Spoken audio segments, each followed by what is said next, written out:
Hey guys, it's Friday, December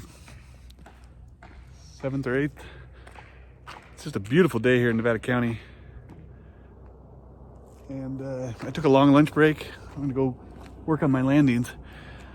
I've been attempting to master the landings on the old Super Chief, and well, I don't know if anyone ever masters landings in any kind of airplane for that matter, but I was working on my landings, and it's taken me a little bit longer than I thought to really get the feel for and make them smooth. And I've been thinking about the design of the old Chief and the suspension and all that.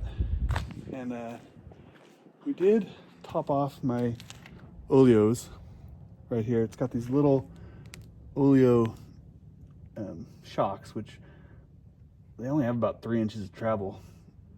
And that helped a little bit, but I think my springs are pretty worn out. It looks like somebody had some springs made for it from a suspension shop up in Washington that I don't really think was an aviation shop. They put back in the early 70s. So I imagine the springs are just kind of worn out. So I suspect that some fresh springs would make her a little easier to land, just keep her from bottoming out and bouncing quite so much. But today I fixed the camera over on the other side, so I'm hoping that I can get some footage with the 360 camera of the suspension to kind of see what it's doing down there when I land it. So it should be interesting.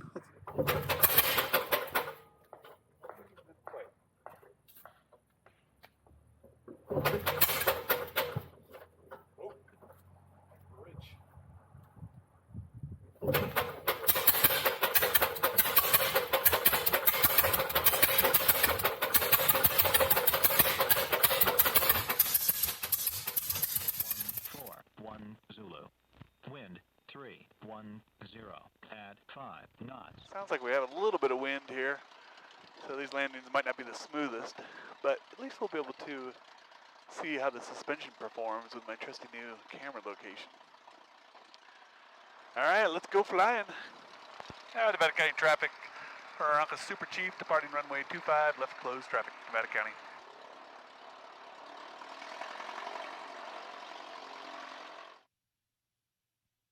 All right, so for this one, I'm going to attempt just a nice, smooth three-pointer. We'll see what happens.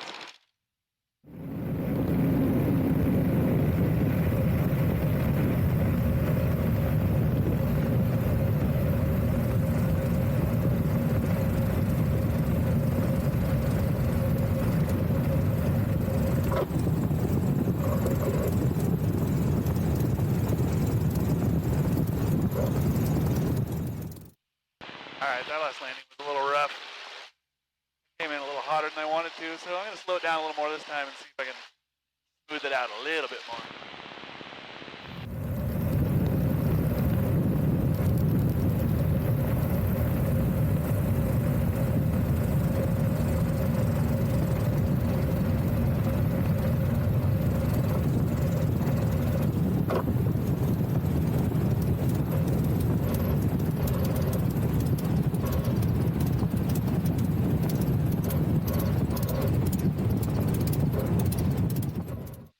Well, that one wasn't any nicer looking. It's just kind of a little bouncy down here, so I don't know if I'm going to be able to get my smooth landings in like I wanted to. Might have to come back in the evening. And we'll try one more. See if maybe we can do more of a wheel landing.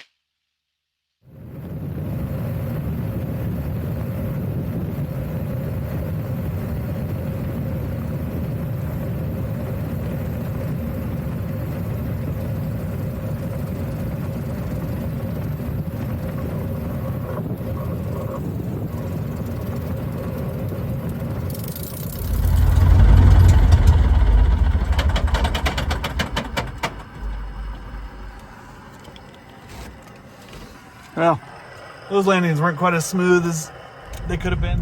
Top of the morning, folks. It's Sunday morning.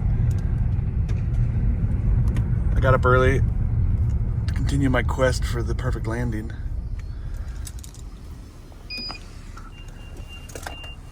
But I may have got up here a little bit early. It'll probably be a few minutes before I can take off. Looks like it's gonna be a nice morning. Sun should be up in a few more minutes here. I got Lucy on the heater, so Engine's nice and warm. My oil will be up to temperature in no time. I was sitting here thinking about this trusty old plane, and I ran some numbers this morning drinking my coffee, and they really don't make planes like this anymore. I'm not talking about, the wood wing or the cloth or anything like that. They still make cloth planes, and guys are still making wood planes too, but just in the relationship to the size of the wing and the wing loading, I ran some calculations, and when it's just me in there and 10 gallons of gas or whatnot, I'm basically at about a little over 6 pounds per square foot of wing loading. And if you compare that to something like a Cherokee 140 or 172 with a couple guys and a decent amount of gas, those planes you can easily get up to 11, 12 pounds per square foot of wing loading. So this thing really has a lot of wing, and it's if you look at it, it's pretty much just a flat bottom airfoil. So it's not only is it a big wing, but it's also creating a lot of lift, which makes it fun to fly. It makes it get off the ground, in a few hundred feet, but it definitely makes it, lets it get tossed around in the breeze. 30 at 5 knots. Visibility more than 10. Sky condition clear below 12,000. Temperature 7. I don't know what that's all about. It's perfectly calm out here. Every once in a while, the old AWAS thinks it's more windy than it is. I guess that's better than it telling you there's no wind when there is wind.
Well, I had some good landings down at Georgetown.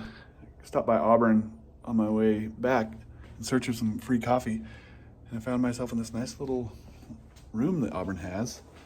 And sure enough, this pot holds coffee right here in a microwave. So let's see what we get. This could be a little rough. There are rumors that with the Blanco Lirio mug, you get free coffee at any airport, but so far the coffee's been somewhat marginal. All right, we got some coffee. Oh man, airport coffee is notoriously bad, but this stuff is a little extra rough. But it's hot and it was free, so I'm heading home. Well, I thought this episode was complete, but there's 2 more things I need to add real quick. I was flying my cousin around. He wanted to go for a ride, so I took my nephew up for a ride yesterday afternoon, and I pretty much had the perfect landing. I mean, it wasn't perfect, but it was at least a 9.5. I don't have any pictures or videos, so I guess it doesn't count, but it just came right in.